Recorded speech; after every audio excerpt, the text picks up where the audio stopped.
السلام عليكم ورحمة الله تعالى وبركاته. أحبابنا وأصدقائنا، اليوم رانا 24 مارس 2019. نورمالمون اليوم زادت الخامسة، دوك نفيريفيو العش ونشوفو.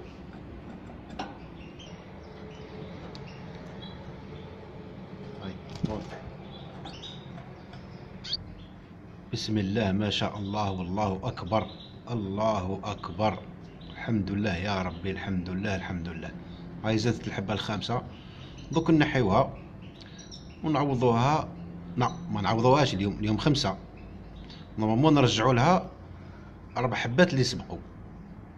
دوك نعاودو نرجعوهم ونرجعو العش للأنثى نخليوها تحضن. بداية الحضن من اليوم إن شاء الله 24 مارس 2019. هذا الكوبل تاع الباناشي.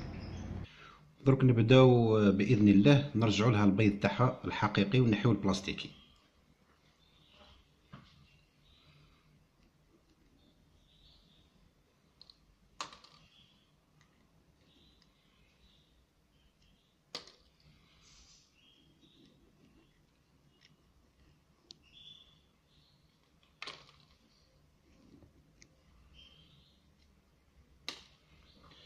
هذه البيضة الخامسة اللي بقات.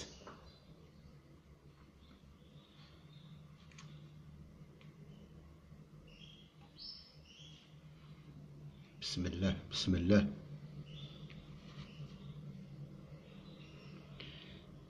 بسم الله.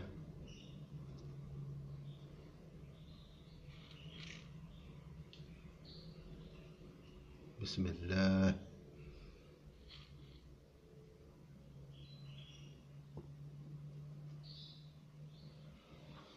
كما راكم تشاهدوا 5 بيضات، الحمد لله والشكر لله.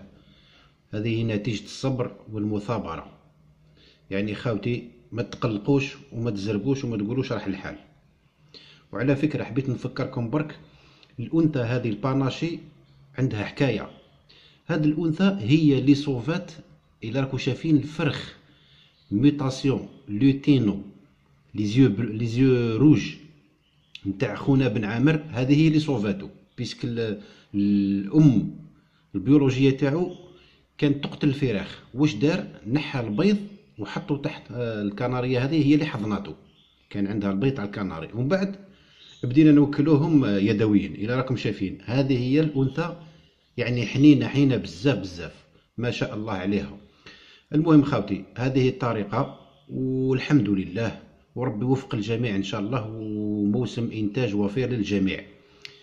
كما قلنا بدايه الحضن من اليوم 24 مارس 2019. اليوم الكوبل تاع الباناشي تبدا الحضن ان شاء الله، ونتلاقاو في ساعه الخير، والسلام عليكم ورحمه الله تعالى وبركاته.